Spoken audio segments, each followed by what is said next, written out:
welcome to all of the retirees or future retirees. You guys are still working away. Yeah. So thank you for joining us on what's turned out to be a nice spring day. Yes, I was thinking we should move our desks outside next time. Yep. Well, everybody on the call but the three of us will be outside next year at this time. So write us a letter or think of us. We'll get the show started here. I'm just an MC. I'm Bill Garlipo. I'm one of the 5 trustees for the Benefits Trust, who administers the plan. On the line with us is also Lisa Hinko, who is the district guru and deals with your fund balance that you might have for purchasing insurance in your retirement years. And Miyuki, our office manager and the mover and shaker of the trust. She is the face that I'm sure many of you have already talked to, who, greases the wheels with paperwork and all that. And Voice. yeah, and will help you when you get to the true age of going to Medicare. So she helps along with that process too. This is obviously our new retiree meeting, and we look forward to hopefully continuing to work with you guys after you retire and take on insurance kind of on your own little ballpark, hopefully with us as a part of it. So without further ado, I think, Lisa, you normally start and kind of go over the district piece. And then anyone who is Medicare eligible, Miyuki and I kind of handle at the end because they're a special case scenario. Okay. So I'll turn it over to you, Lisa. Okay.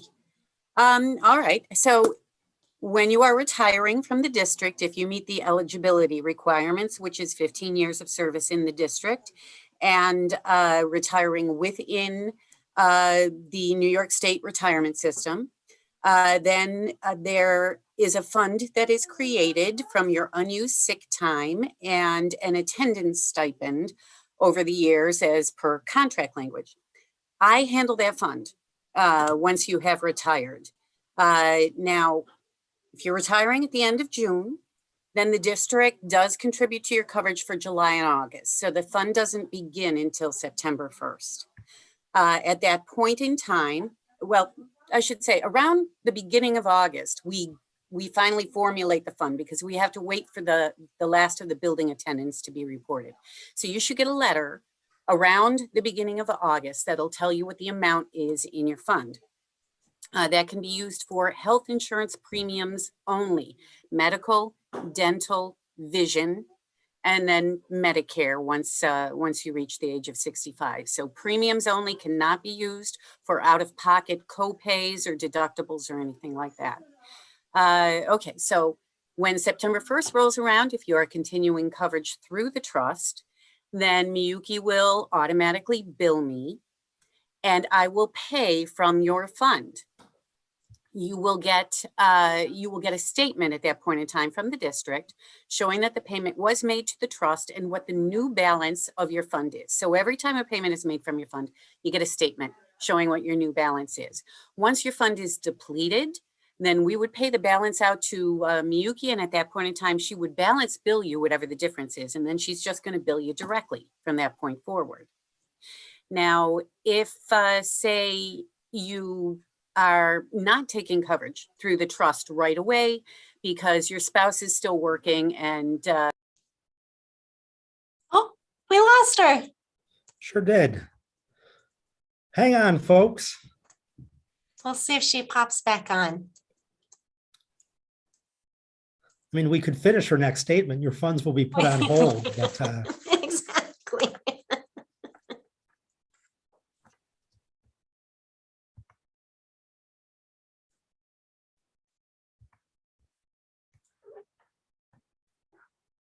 That was very strange. sure was. I don't know whether her battery went dead on her laptop, in which case it might be a few minutes. Oh, just got an email. Oh, Oh, she's calling again. Good afternoon, Williamsville Teachers Association. Hi, Lisa. Did your battery die? Oh, the computer shut down? Okay. Oh, okay. Okay, okay. You'll rejoin? Okay. Yep. I sure can. Okay, bye. So now our computer's updating, so it'll be a few minutes. But basically we can continue on, and then Lisa will be joining us again. And so basically, to kind of finish out her thought, for those retirees that have access to a spouse's employer plan, you basically can place your fund account on hold to join spouse's employer plan. And then at the time that they retire or experience a plan change, something along those lines, another life event, those type of examples, we can reinstate or reactivate your health fund account and get you back onto the Williamsville Benefits Trust Plan. And so some of the other key points that Lisa will mention is that with the fund account, the health benefit fund account, there are certain items that can and cannot be reimbursed. And so Lisa can go into detail on those items. She had previously mentioned that the reimbursable items would be things such as, You're okay. I'm just going to zoom the document. oh, okay. Some of those items that are reimbursable would be things related to health insurance premiums. But when we have a situation where the spouse is through an employer plan, those insurance premiums are not reimbursable. So, you know what, Bill, there's also, it looks I like can't see this. it up under your camera. Here, I'll let you Oh, okay, let me finagle that. see. Sorry. Oh, can you zoom the document? Yeah, were Yep, you there able it is. to? Were we able to do There that? it Is is. that too big? Well, we can scroll through it. Okay. And so, but basically when Lisa hops on, she can go into detail on some of those items that can and cannot be reimbursable. And so, yeah, so basically, you know, as we go through this process, we're just wanting to ensure, you know, first answer any questions that you might have, but also, you know, as we proceed through your retirement and the changeover date for you when you switch over from active over to retiree starting September 1st. Oh, I think we've got Lisa back. That's really the standpoint that we're working towards, is that September 1st, or that changeover from your district active status over to retirees. So we'll be looking at that September 1st starting date for your retiree insurance to officially change over and start. Did she join us? I'm or- back. Yes. She's back. Okay. It's always fun, isn't it? Yeah, never a dull moment. Okay. Did you want me to pick back up again? Yes, we were just talking a Okay. little bit about some of the items that are reimbursable or not reimbursable, which is where you Okay. you left off. So Okay, yes, I think I was at the point where if you are going to be covered under your spouse's coverage for a time, well, then your fund just kind of sits there and waits while you are covered through another active employment. The premiums that your spouse would pay towards their health insurance, those are not reimbursable. This money is only for retirement premiums. So once your spouse retires, then you can start accessing your fund. So at that point in time, if you rejoin the trust, then Miyuki would bill me and I would pay until your fund is depleted. Or if you're purchasing coverage elsewhere away from the trust, then you can access the funds by submitting proof of premium and proof of payment. Those are IRS regulations, not the districts. So once I have that, and it proves that it's for premiums, again, medical, dental, vision, or Medicare, then we can reimburse you from your funds until that is depleted. Now with Medicare, they're very specific on what they need. If you are collecting Social Security and your Medicare premiums are deducted from your Social Security. Then once a year, you can submit at tax time, you get an SSA 1099 from Social Security that's showing what your benefits were that you were paid over the prior year. There is a line item on there for Medicare premiums. By sending me a copy of the SSA 1099, then I can reimburse for those premiums, both Medicare Part B and Part D, if that is applicable. And I think that covers every aspect of using the fund. So any questions? It was fast, I know. So if you have questions individually, as time goes out or when you get closer to actually using the fund, by all means, give me a call and I can walk you through what you need to do, especially if you're going to be submitting proof of premium and proof of payment to get reimbursed directly. I can certainly walk you through that on an individual basis. But are there any questions right now? I have And the one. initial segment, Lisa, September to December billing cycle. Right, yes. So you would bill me September through December for the first time, but after that, I'm billed 6 months at a time. So January through June, July through December. And again, Miyuki, you send them something showing them Yes. what Mhm. exactly you were billing me for, and then I just send you the statement showing it was paid. Okay. I have a question. It's Sally Yeah. Triffy. Yes, hi, Sally. Hi, and I'm not even sure if I'm articulating this right. It's been a day. Okay, so thank you so much too for doing this, everybody. So you said that the premiums, if you're on your spouses and your spouse is employed, obviously you do not pay those, the cost of any of those premiums. Right.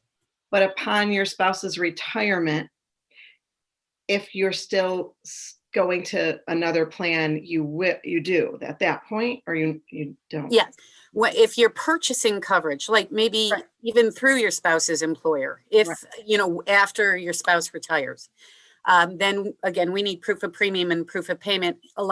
In a lot of cases, it's just a matter of calling the carrier if you're paying the carrier directly and requesting a letter stating what you paid for a specific period of time. Again, we prefer that you submit 6 months at a time.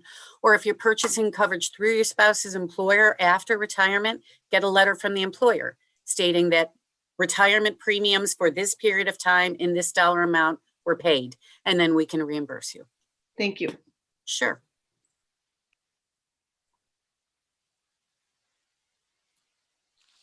And Lisa and I are with you every step of the way. So if at any time you have any questions, if it's a Lisa question, I'll redirect you to Lisa, and Lisa will likewise redirect you to me. Yes, If I it's will. if it's a benefits trust question, but we're here to help you. So Hi, are you gonna go over the plan rates? we There's we provided that information in the FAQ, and we will actually be sending copies of all the documents along with any potential forms that you might need when we send the recording link.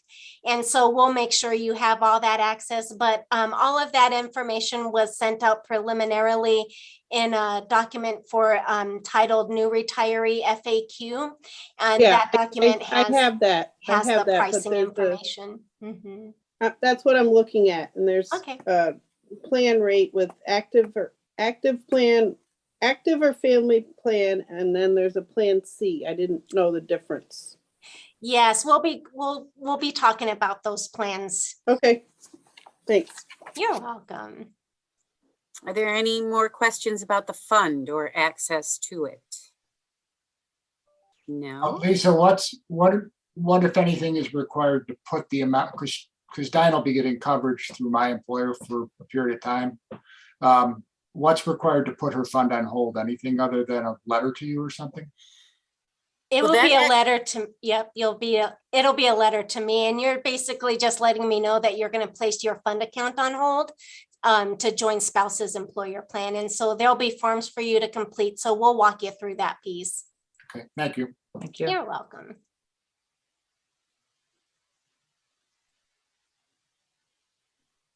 Anything else? Just a quick, for clarity purposes, and this is just my own research, it seems like we really can't make any changes until the open enrollment period in December. Is that correct? There are some changes that are allowable, such as the transfer from your current plan over to a spouse's plan and that type of thing. But in terms of an actual plan change, really what's happening is your account, you're basically transitioning from the active category and getting moved over to retiree. So there are some things that you can and cannot do in that time period because it's a period of time where you're simply changing categories. If you're looking at an actual plan change, those will more than likely have to happen in December. So a plan change like from the plan that you're on, if you're interested, if you're on the family plan now and you want to move over to the active plan, that's something that's going to have to wait till December during our open enrollment period. Or that plan C, which was mentioned previously, that's another type of plan change that has to take place during open enrollment in December. Okay, so So someone like we'll me, be where- touching base about that. yeah, Mhm. since I'm the only one with the health insurance in our family, so basically, I'm not doing anything really, probably until December. Exactly. And that's what that's for many of our retirees. They'll be making, those larger different plan changes in the month of December. Okay, thank you. You're welcome. So I just, this is Catherine Meyer. I did just have a question. So if I wanted to go from a family plan just to a single plan starting in September, am I able to do that in September, or do I have to pay for family through to December? Nope, that's something that you'll be able to do at in September at your Okay. during your retirement. So yeah, it's one of those things that there are certain plan changes that we can make during your retirement and other changes that have to wait until open enrollment. But that is something that you can do at your retirement. Is you can terminate the dependence on your plan to drop to the single tier. And then if you wanted to come December, if you wanted to add them back on for the January 1st, 2023 year, you can do that. So you can make those types of plan changes, but to switch from one plan to a completely different plan, it's going to have to wait till open enrollment. So the form, I think we might have been one of the ones that you sent to us in the email, the enrollment application / change form. That's the one that I'm going to fill out. Exactly. Okay, yes. perfect. Thank you. I appreciate that. You're so welcome. Do we have any other questions about your fund account while we still have Lisa? If, again, if we're always available. And so we have Lisa here now. So if you have any other questions for Lisa, ask away. If we go out of the district plan and find insurance outside of the trust, how often do we submit our premiums to get reimbursed for? We ask that you submit 6 months at a time. Okay, thanks.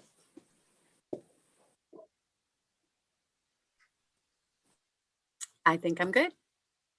Okay, anybody Okay, else? everybody, don't forget, if any questions come up, just give me a call. I'm always here.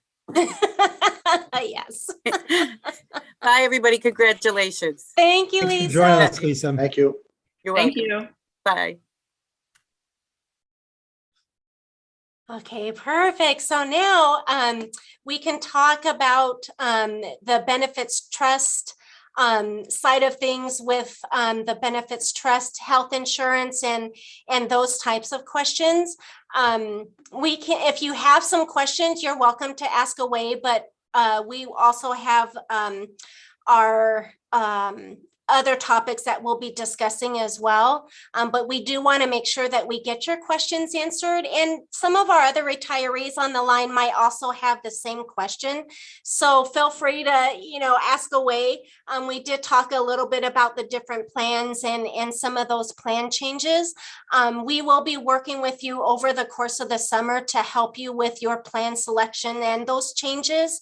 And so part of it is, the initial information transition. But additionally, once we finalize the call, we will be sending you a link to the recording, as well as the forms and the FAQ that will also be included there. And so we'll be sure to help you with those, with those changes as we go along. But basically, what we're wanting to do and address is, any questions you might have, but also let you know that over the course of the next few months, you're kind of right now, you're so overwhelmed and so overloaded with information and trying to wrap up your school year and prepare for your retirement, that we want to make sure you also know, to keep aware of what those deadlines are. Basically, we're working from the September 1st date, which is September 1st is the first day for your retiree insurance to change over. And so basically with that in mind, we're any changes that you are foreseeing for yourself or your family, we're going to want those changes by early August so that we can get your new ID cards. If those types of things are needed, you'll get your card in time and everything. But on the most part, for the majority of our retirees, you're in a situation where basically, your health and dental will simply carry over into retiree unless you tell us of those changes that you're anticipating or expecting. So with those changes, we want to help you with that process and to ensure a smooth transition. As you go through those changes, whether you're remaining with the benefits trust or making transition changes over to a spouse or terminating coverage, those types of things. So we want to just simply make sure that you have a smooth transition. If we can make it smooth for you, it'll be smooth for us as well. So we just want to make sure there's no chance of gaps or anything like that with coverage, and make sure that the final piece wherever we end up, that your billing is correct and things with that transfer of the funds and everything with the district is a smooth transaction. So basically we're wanting to make sure that your insurance and your plans are where you want to be starting September 1st. And so basically, we're operating from a standpoint essentially of, your current enrollments, those will continue into retirement starting September 1st, unless you let us know that there's going to be a change. So even though you completed the questionnaire or haven't, you're still welcome to turn it in. We will basically follow up with you in the summer to ensure, okay, your questionnaire said this, is this still going to remain the same? Because there's a chance that you could change your mind or have a change over the course of summer once you've had a time to really digest your retirement and have that summertime period to review your plans. We're just wanting to make sure that you are where you want to be with your health insurance. And so again, with any of those changes, really what's happening is when you're transitioning from active under the district umbrella to retiree, it's really a blind transfer. You won't get a new ID card. Everything is the same.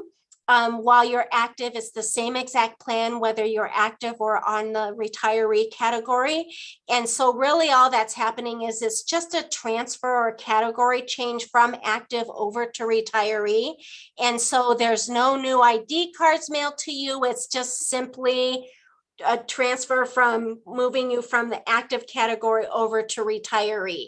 So that's the first thing that really happens once your retirement insurance kicks over. And then any plan changes and those types of things will follow. But basically that's all that's happening. With any plan changes, there's typically forms involved. And so, those forms will need to be completed before that August time period, or we say August 15th. is the deadline when we would like to have any of those plan changes set. And then if you are transitioning over to spouse's plan, sometimes there's some additional information that the spouse's employer may require. There's forms to be completed for them on their side. But really in that type of scenario, we want to ensure that your ending date with Williamsville is going to coincide and there's no gap with the starting date of your new insurance under spouse's plan. So we'll be working with you on that piece to ensure that there's a smooth transition with that piece. But overall, it's a pretty well-run, well-oiled machine, if you will, with these types of transitions as you transfer into your retiree status. So at this point, do we have any questions initially about that transition period?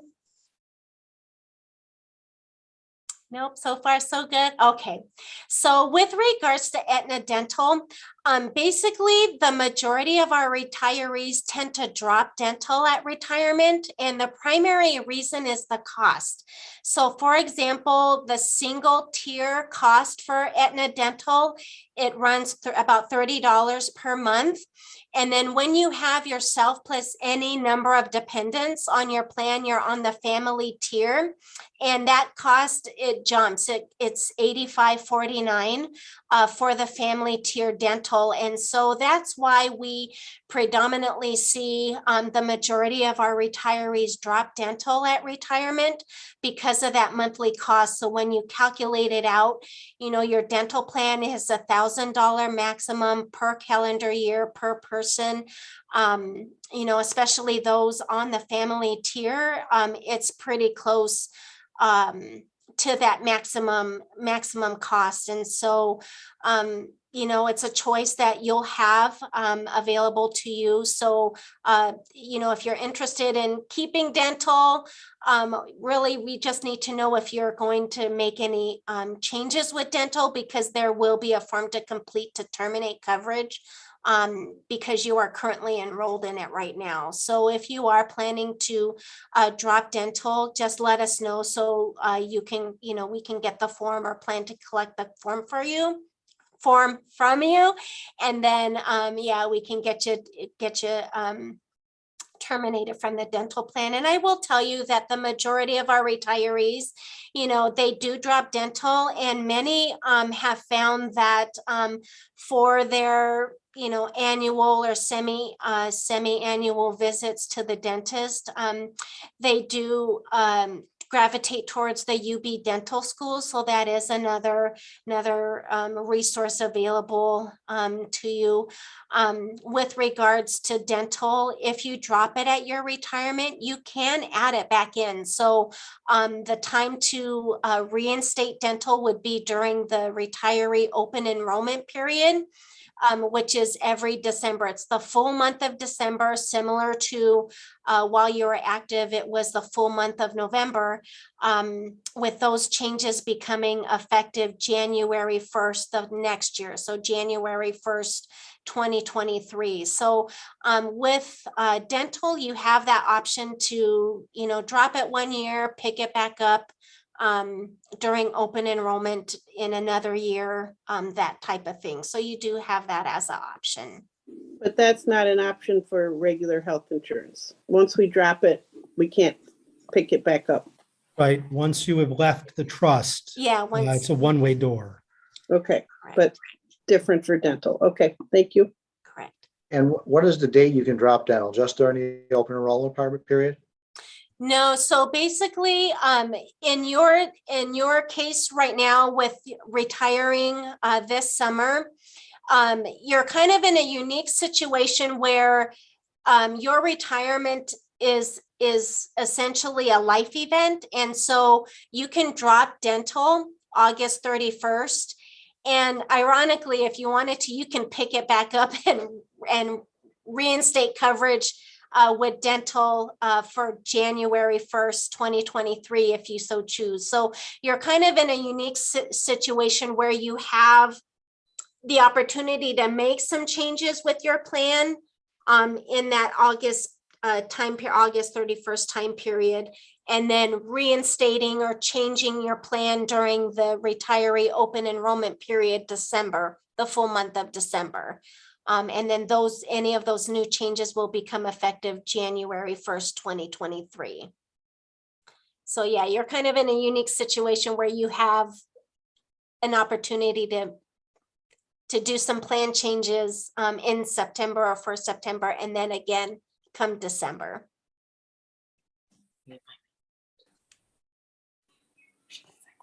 All right, so the next piece is we want to make sure to remind our retirees to utilize that $250 debit card. It's the Health Extra Benefit Card that you have access through for your independent health plan, particularly those retirees who are disenrolling by August 31st.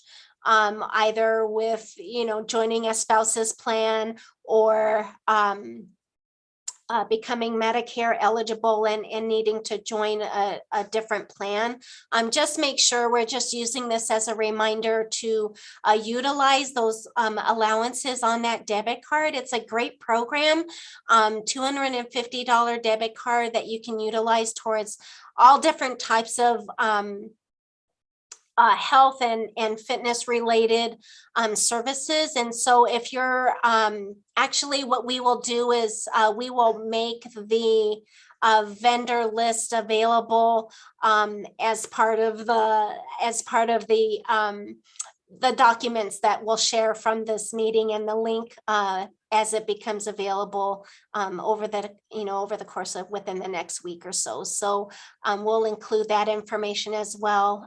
We'll have that vendor list available, but we just want to make sure that as we send a reminder to you to make sure you utilize that $250 debit card allowance. I don't believe we have any stipend members on the call right now. They are considered inactive members. And so if you're not in that situation, we can skim over that piece. The other piece is this summer, with your change from coming from underneath the active umbrella over to the retiree category with independent health, we are required to mail you a COBRA letter because of that change. You're not losing coverage. You're just simply, your active coverage is ending in the district, ending in quotes, and your retiree coverage begins September 1st, while we are required to send you a COBRA letter. And so we just want to give you a heads up that that letter will be coming and will be mailed to your home address. Usually I mail it out early to mid-July, right in that time period. So don't be too alarmed by seeing that. All it means is your active coverage is ending, but your retiree coverage will be starting September 1st. And there's really no action required. There is a form enclosed in that packet. Again, that's another document that we have to include with that COBRA letter, but we already know your September elections. And so there's no need to complete that form. It's a elect or refuse form. You don't have to send that back to us because we would already know if you're continuing your insurance or not come September 1st. So there's no need to send that back. I mentioned earlier the full month of December is our retiree open enrollment period. And so that's something to be aware of, because what'll happen is in early to mid-October, we help you prepare for 2023, whether you're under the age of 65 under those plans or a Medicare plan, because in that time period, we will have the 2023 plan pricing and information, and we automatically mail that information to you. We also have a retiree meeting. In years previous, it has been through Zoom. I'm not sure if we'll be able to meet up and congregate in that time period. The meeting is typically done in November.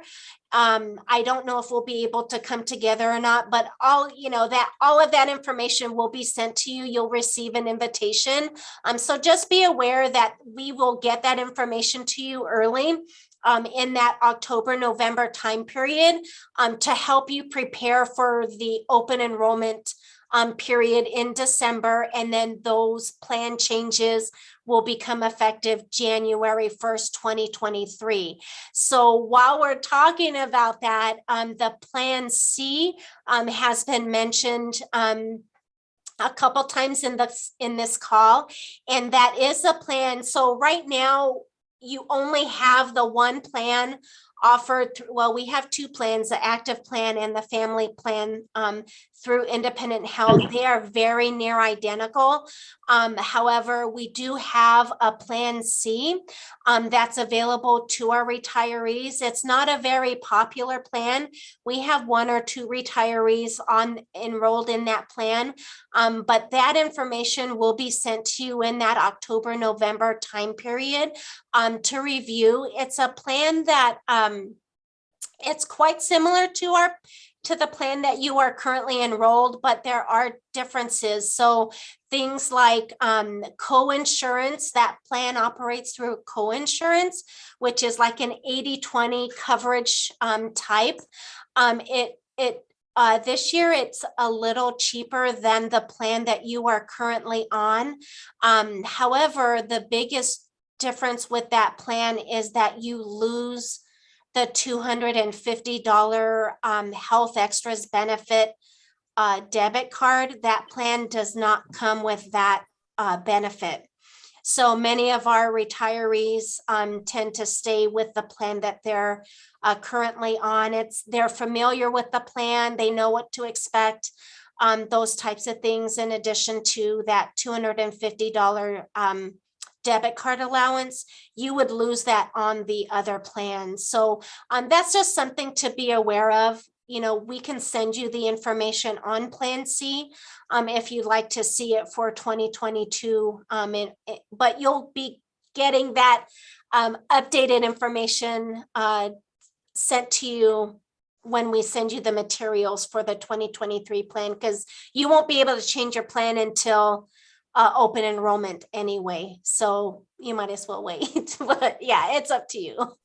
Just let us know if you're interested in that. We can include that information in the links as part of the documents for today's call.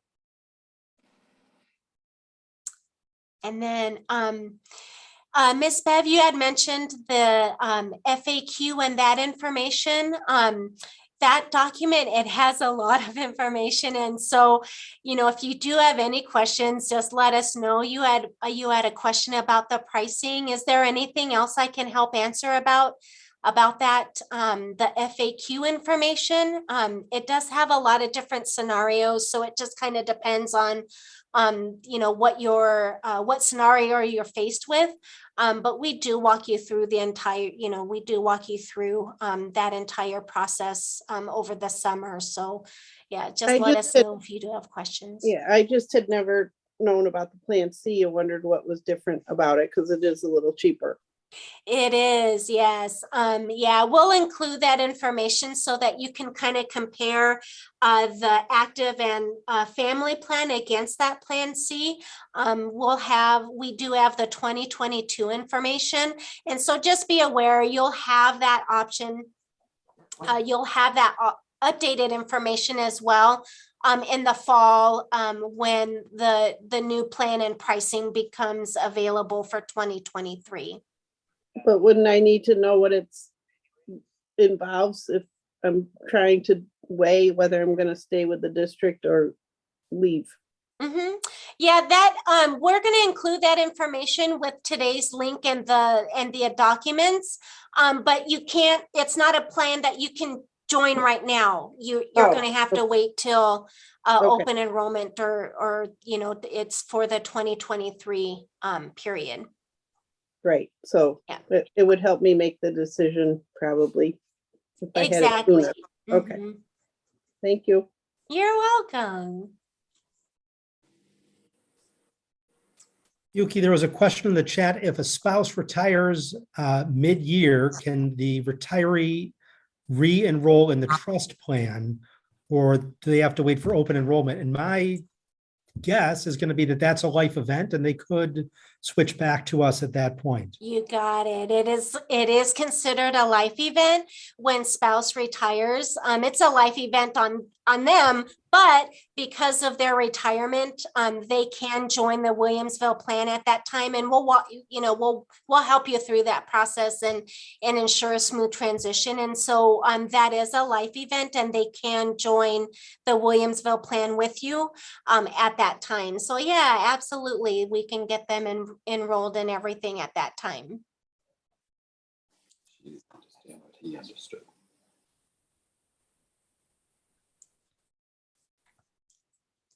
Yeah, do we have any other questions? Well, I'm going to, it's going to be giving me a phone call and then call my. Okay, well, basically, again, we're here to help. We are going to continue with the Medicare portion of our retirees that are Medicare eligible. And so if you have any questions in the meantime, feel free to reach out. We will be reaching out to you, or I will be reaching out to you this summer, just to ensure that we have everything where you want to be with your health insurance as we, transition over to that retiree status in September. But we're going to continue with the Medicare portion of our call. And again, if you have any questions, feel free to reach out. Feel free to, drop me an email or give us a call at the office, and we can address any of your questions. I do have one more quick question. Yes. Sorry. Mhm. I know it says in the questions, in independent health, you cannot be on 2 single plans, Mhm. right? You still have to say just your wife and you have to stay on a family plan. But can you stay on a single plan, and can your wife get a single plan from, let's say, HealthMark? If you were independent health and she was HealthMark, to save money, would the benefit trust pay for that? Yes. So that's another scenario where basically, yes, you can. And so basically in that scenario, you would be on two individual plans.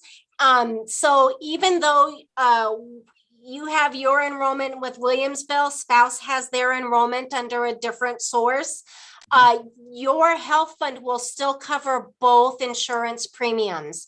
It's just handled a little bit differently because the benefits trust will handle your enrollment for your single plan, but you would need to submit the receipts for spouse's plan to Lisa for reimbursement out of your fund account, but it is absolutely doable. Yeah. Is that something, is that something people do to save money? I'm Oh, just yeah. curious. Okay. Yep.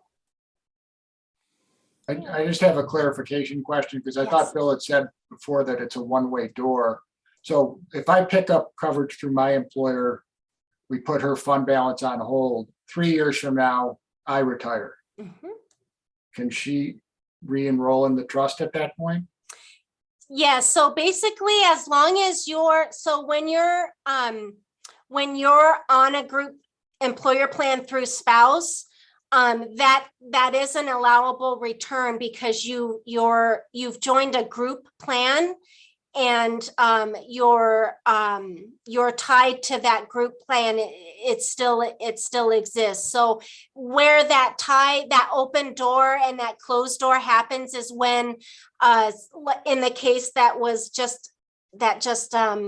we just talked about, where spouse has joined an open market plan, they're unable to come back to the benefits trust plan because they've joined an open market plan.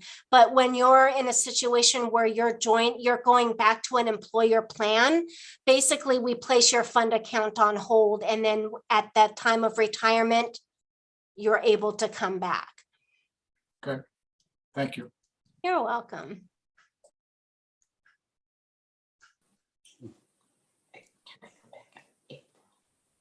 All right. Well, on this section of the call, we'll be talking about that Medicare transition. And for some of you, I recognize your names already. I've sent the packets. It's a giant packet through the pony. Hopefully you got them by now. And so they were sent about a week or so ago, a week and a half ago. So hopefully you have that materials, but just know that the transition with Medicare, it is a bit cumbersome and complicated because with the Medicare enrollment, you have to complete their enrollment and then come back to us for the plan. And so basically, we would like to meet up with you to go over the packet that you received, as well as talk about, what happens in that Medicare enrollment piece. We can talk in greater detail about the different plans that the Benefits Trust offers. There's a lot of information and a lot of detail involved. And so we prefer to have that meet up and review those materials more in depth with you, as well as answer any of the questions that you might have, because it is confusing and it's overwhelming and there's just a lot of information and a lot of detail. I will tell you that when you become Medicare eligible, the biggest thing that we hear from our retirees is just the abundance of mail and information you receive. You'll get phone calls, you'll get mail, lots and lots of mail. All of it looks official and all of it looks like it's coming from Medicare. And so, unfortunately, I can't sit there and go over every piece of mail you get, but it's really just a bit of an overwhelming process.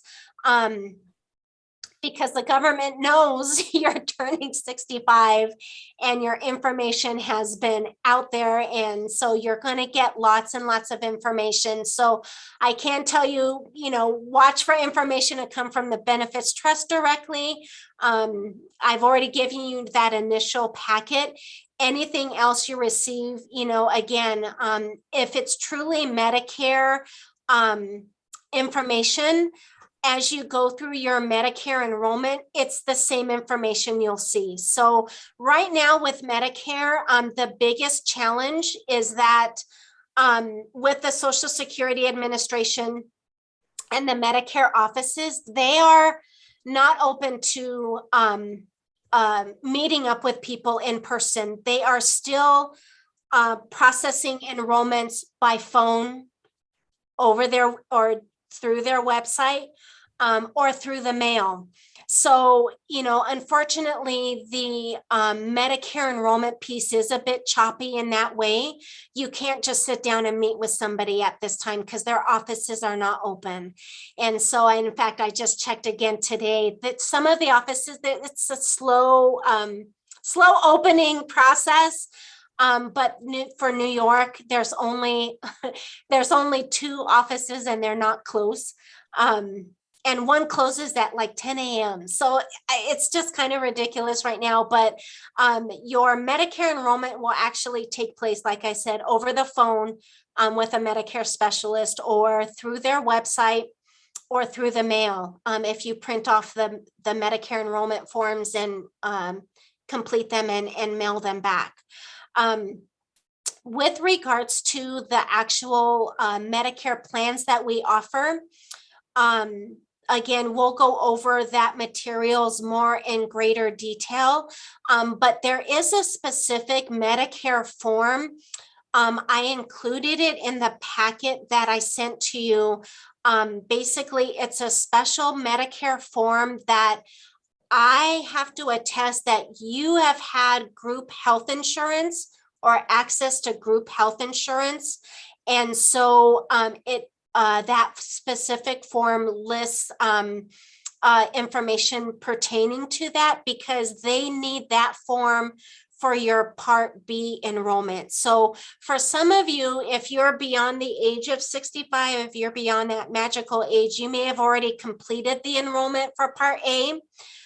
We are talking about, the enrollment for Part A and Part B. And so because you have had employer coverage, or will have have access to employer coverage while you're going through that Medicare enrollment piece. You're going to need that form. And so that form is a form you'll need to send to Medicare separately once you initially start that Medicare enrollment. And like I said, it's kind of hard to do this through Zoom because we may have one or two retirees that have already completed the Part A enrollment and just needing Part B, whereas for some of our retirees, they're needing to do the enrollment for Part A and Part B. The Part A enrollment is the hospitalization, and that piece is, the government already knows you're turning 65. You're just confirming the information that they have on file for you, simply from, your tax forms and that kind of thing. So Part A is quite easy. Part B is all related to the health insurance and your health coverage. And is directly related to your Medicare health plan once you make that selection. So the Part B enrollment is really the piece that we're focusing on because that piece takes the longest. Medicare is processing 3 months out. I can tell you that our last group of retirees from last summer, it took them the full 3 months to complete that process. And it was, for some, it wasn't a pretty process. They had quite a bit of hiccups along the way. So that's one of the reasons why we are recommending that you start, now or start in June. Your forms I dated with a June 1st starting date. You can start earlier, but that process, it's not the easiest. And so, as you go through that enrollment process, I can help to answer questions, but unfortunately, I'm not a Medicare benefits administrator. So I'm not able to specifically walk you through that Medicare enrollment piece. You have to, start that in Medicare enrollment piece on your own, whether it's through the phone, online, or through their mail, but you will need to mail them that form that I included in your packet so that they can complete your Part B enrollment. So far, do we have any preliminary questions? We'll go into greater detail here in just a moment. So far, so good. Okay. So basically, yeah, you'll want to start that Medicare enrollment piece. So don't wait to get started on that piece. I have included, this, I did update this form since I last sent it to you. I did include the National Social Security Administration phone number. And the reason is again, because of my last batch of retirees that were going through the Medicare enrollment, when they call the initial phone number, the phone number that's stated on the Medicare website or the Social Security Administration website, you're online or you're on the phone for like 20 minutes and then you get disconnected. I'm not sure why their phone system is that way, but just assisting my previous retirees through that process, they were quite they experienced quite a few different challenging parts in the Medicare enrollment piece. So I've included the National Social Security phone number here. For whatever reason, this phone number, it won't disconnect you. You'll stay connected, and actually their phone system's rather smart. Their system can call you back when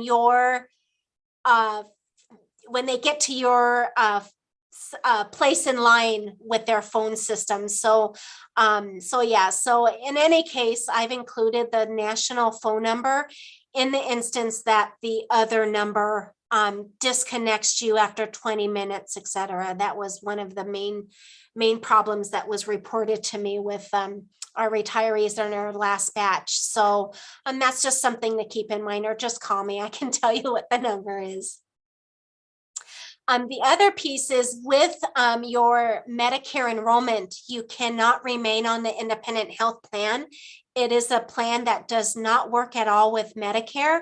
And so you do have to exit the plan that you're currently on. So with that, with that change in changing your plan, we will, assist you through that process, whether you remain with a benefits trust plan or join a plan outside of the benefits trust. Your health fund account will still pay for those insurance premiums. The billing has worked a little bit differently. The billing, we take care of your billing if you're remaining on a benefits trust plan. I'll work with Lisa directly on your insurance premiums and that kind of thing. But when you go on your own and join an individual plan, you'll have to coordinate your reimbursements through Lisa. And again, we'll help you through that piece. But basically, you do have to exit the plan that you're on. And so part of our meeting up together to review your packet and review all of that insurance information is to help you select a plan that's going to work, that's going to work best, and really just kind of explain the ins and outs of the different plans that are available, because it is a little confusing. And so I've included some tips here with, that preliminary introduction to the Medicare health plans. But basically with the benefits trust plan, first and foremost, all of our Medicare plans, they do not have a donut hole. And you're going to hear that term kind of tossed around when you're comparing, if you're doing any plan comparisons. And so basically, the whole purpose of the benefits trust plans is we have no donut holes with our plans. It's basically providing a pharmacy protection to you where you won't have any maximums or anything like that. The open market plans, they all will have a donut hole, meaning they're going to have a pharmacy cap. That's a cap is a dollar amount for every year. And so, I'm not even sure what the cap is for the 2022 plans. There are so many open market plans available that, there's just too many to go into. And so our focus is on the benefits trust plans, because that's what we provide to our retirees. But really the biggest difference between the benefits trust plans and the open market plans is that pharmacy protection. So that's the one key piece to keep in mind. It makes up the bulk of our costs, because the pharmacy protection, it's basically unlimited pharmacy. There's no caps. You're not going to fall into any donut hole or anything like that. And so that's first and foremost. And then with the benefits trust plan, we have 5 different plans available. We have one independent health plan. It's the Encompass 65 plan. And then we have 4 Highmark, which is formerly Blue Cross Blue Shield plans that you can take advantage of. And so we do have a good selection of plans that you can choose from through the benefits trust. I can tell you also right off the bat with the difference between independent health or Highmark Blue Cross Blue Shield. Blue Cross Blue Shield is a national insurance vendor. Independent health is Western New York centric. So for example, independent health, Western New York centric insurance company, in network or HMO focus, that home maintenance organization insurance plan focus. So in network coverage, whereas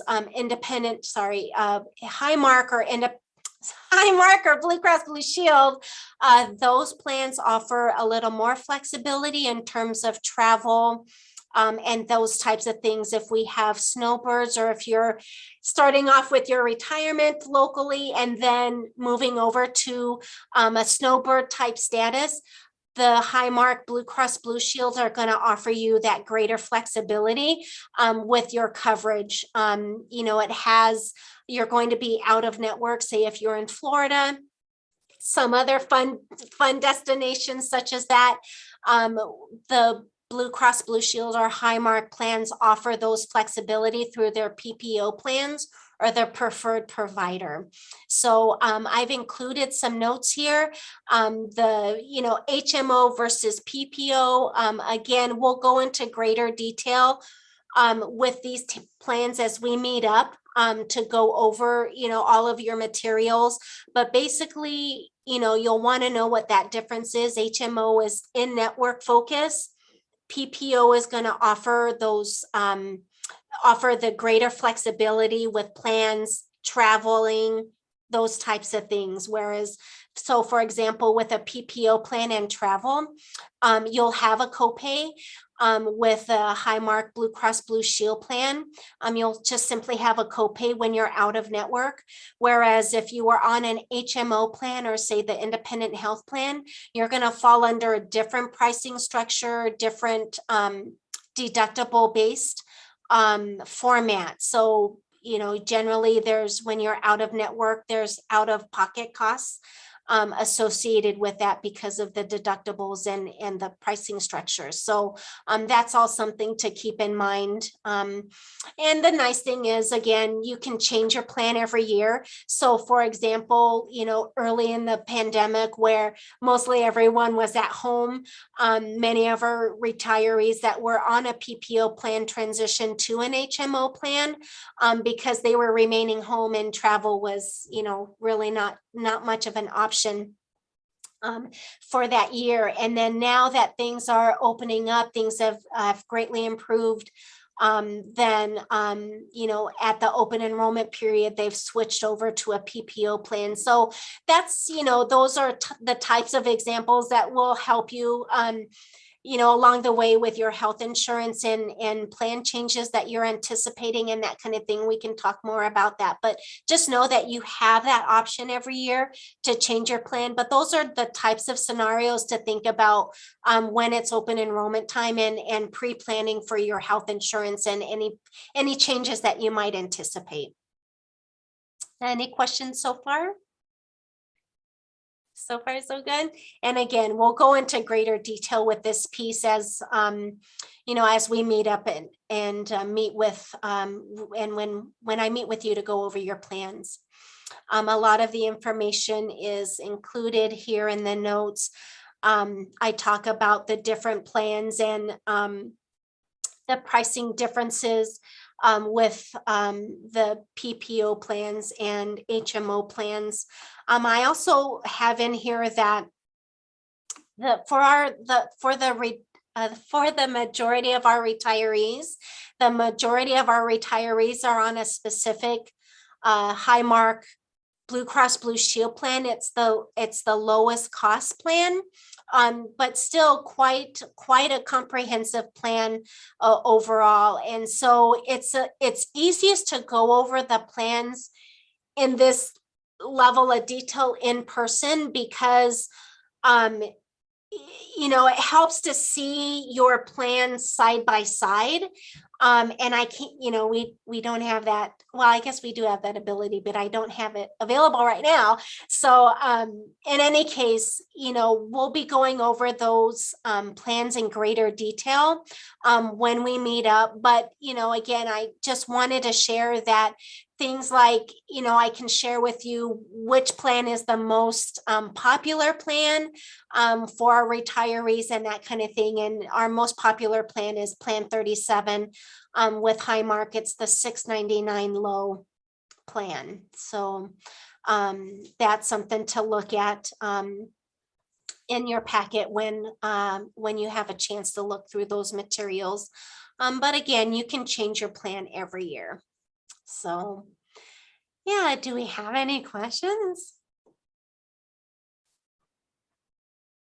It's pretty straightforward right now. And like I said, right now is a bit of a crazy time as you try and wrap up your school year. We have this whole other layer with your retirement and health insurance and plans and all that stuff. And so we are here and available to you. We will be in touch with you to make your appointment with me to go over your plans and information. We are just one option for your health insurance. You don't have to stay with us if you so choose. There are lots of other options. And in fact, in your FAQ in that packet, we do work with a gal by the name of Tammy Nash. She belongs to an insurance group. She is a licensed Medicare administrator. She can answer lots of questions about Medicare and that process. She can show you different options in terms of other health plans that are on the market. And in fact, we do encourage that you meet up with her after you meet up with me. If you meet up with her, that consultation will be free, and she can go over her different plans. She's familiar with our plans. She will tell you if she thinks you should remain with a benefits trust plan or look into other options. She's very great, and all of the feedback that I've received from our retirees that have gone through her have been very, very positive. I know that she will take very good care of you, as much as I would take care of your needs with your health insurance with the benefits trust.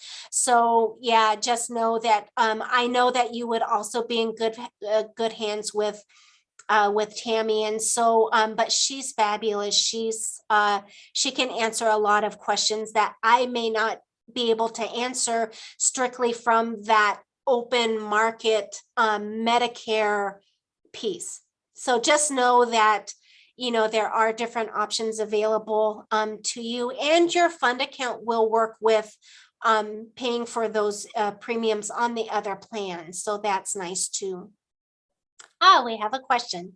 So for those of us that might be moving out of the area prior to age 65, yes, so that's also a tough one. Likewise, even while you're active in the district, out of network is a challenge with our independent health plan because it is a HMO based plan, home, in network health maintenance organization plan. So the really nice thing I can tell you about that is with our bringing on the teledoc or telehealth available to you starting in that started this year, January 1st, 2022. That's going to help you greatly with any traveling or travels to Florida, that type of thing. The thing to think about, if between visiting say Florida and moving to Florida, two different things. So something to keep in mind is, basically when independent health will look at your coverage in terms of your coverage. So if you're in an area for say a few weeks or a few months, that's something that you can utilize the telehealth or teledoc services for that. If you're looking at actually moving or staying an extended amount of time, greater than say 3 months in a different state, then you really should consider your options in terms of your health coverage, because it's really you're really looking at your health insurance in terms of remaining out of network. And it's, those out of network services and charges, it's not cheap, not to mention the higher deductibles and that kind of thing. So that's something to really consider, whether or not you want to stay with, the independent health plan that you're currently on versus something different. So you're absolutely right. The First Health is the network. That's the nationwide network for the health plan that's running underneath our insurance that independent health works with for those out of network services. And so there is information actually on the Independent Health website with regards to the First Health Network. And so if you click on the link for, if you go to the Independent Health website, independenthealth.com, if you click on that Find a Doctor button, if you scroll down, many people don't realize that if you scroll down, you'll see the different affiliations that Independent Health works with. You're going to see that First Health Network icon. If you click on that, it takes you to their website where you can enter in the zip code. It will pull up doctors and everything in that zip code. So here's something else that I also recommend. And this is something that I personally do. Whenever I travel and I make a hotel reservation, I know that I'm going to be out of network. So my practice is that I call Independent Health and ask them, okay, this is my hotel zip code. I'm going to be traveling. This is my hotel zip code. Where should I go for services if me or my family fall ill? They can tell you where, centralized to that zip code, where you can go for medical services. You can find that on their website as well. So again, you would go to independenthealth.com, click on the Find a Doctor, scroll down, and then you're going to see that First Health Network. And once you click on the button of their icon, you get transferred to their website. You can enter the zip code of your hotel or your location, and it'll bring up all the different physicians that you might need, as well as facilities. So just know that that's also something, that can be very helpful to you. But I make it a practice that anytime I make a hotel reservation, I'm getting, the name of the facility of where I should go in my zip code if I should need it. So just know that that's an option. Also, again, telehealth and the teledoc option. What's fabulous about the telehealth and teledoc, it's a $0 copay and it's considered in-network. They can also do prescriptions locally to where you are. So, it's a great service. I highly recommend utilizing it. And for those that might have college-age students, it's a fabulous option as well. So, yeah, make sure you utilize that. Miyuki, Yes. can you just say you go to Independent Health, find a doctor, and then where do you go to? Yeah, just scroll down underneath that initial piece. I don't think they've changed it since the last time I was on there. I'm on there all the time. And so, yeah, it should be, you should be able to find it there. But I just didn't hear what you said after find a doctor, go to, you said something. Oh, yeah, just scroll down. Oh, okay. Yep, Right. scroll down and then you'll be able to see see the networks that they work with, and then you'll be from there. You can just click on the First Health logo or icon, and then it'll redirect you to their website. Okay, thanks. You're welcome. I have a question. This is Maureen. Hi, Maureen. Hi, I'm actually going to be 65 March 5th. Okay. So because you have to do it 3 months out to get ready for Medicare, like I'll be starting the paperwork in December. So I'm assuming that it's best for me to stay in the benefits trust. So because I have to move over because I can't stay with Independent Health anyway. Is that about right? Am I understanding it correctly? Correct. So basically what'll happen is I know when you turn that magical age. So my next, what happens next is when I have my group of retirees and I see that they're going to become Medicare eligible, the remainder of this year, you're going to receive that packet from me automatically. Okay. So I get you started right off, more than 3 months in advance because of that because of that piece. Oh. And so I already know Well, I that. kind of thought it made an Yeah. easy thing for me that I better stay in the benefits trust because I'm gonna have to change in March anyway. So it was an easy decision. I just wanted to make confirmation that I am making the right decision. Exactly. And so, And so, and going through that process too, again, because it is a life event, you have that option to, seek other plans and that kind of thing. You'll have that option. So really what we, just keep us informed of, of your plans, and we can help you with a smooth, we want to ensure that you have a smooth transition no matter your choice. Okay. So, so we'll be working with you no matter. But so you'll have that option. Okay, thank you. Yes, you're so welcome. So you'll be getting a packet from me soon.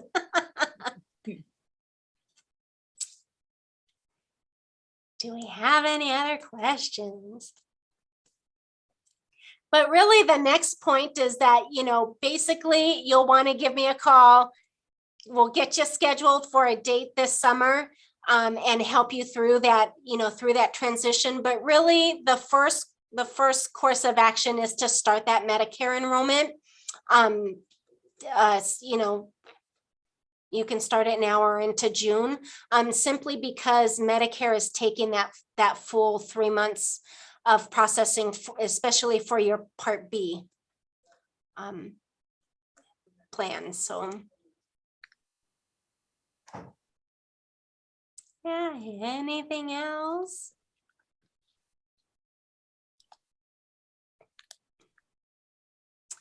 Well, all right. Well, just know that we will be in touch with you to schedule a date and time. And then, we'll meet up in the summer and go over the plans and everything more thoroughly. And then basically, we'll be in touch and we'll get together and help you through that transition. But basically, we'll be working towards that September 1st date. Thank you. Yes, you're so welcome. Bill, do you have any closing remarks? I wish I was joining you all in retirement. Yeah. As crazy as insurance seems, I wish I was at that point, but my time too will come. Enjoy it, my friend. Exactly. Just like we can enjoy the remainder of this beautiful day as it turned out to be. It looks like the sun is still out. Yep. If anyone's still on the call, but Tammy Nash was a family in our building, and maybe your kids went to North too, but she's a great person, so I'm gonna definitely call her. She is fabulous. I can't speak more highly of her. She's been so wonderful. She's great for me to work with, but also our retirees. Yeah, she is just a phenomenal person. So that's good that we got involved with her agency too. So exactly. Yeah, we love her. Thank you very much for all this information. You're most welcome, and we'll be in touch. Thank you. Take care, everybody. Thank you. Thanks for joining us. Take care.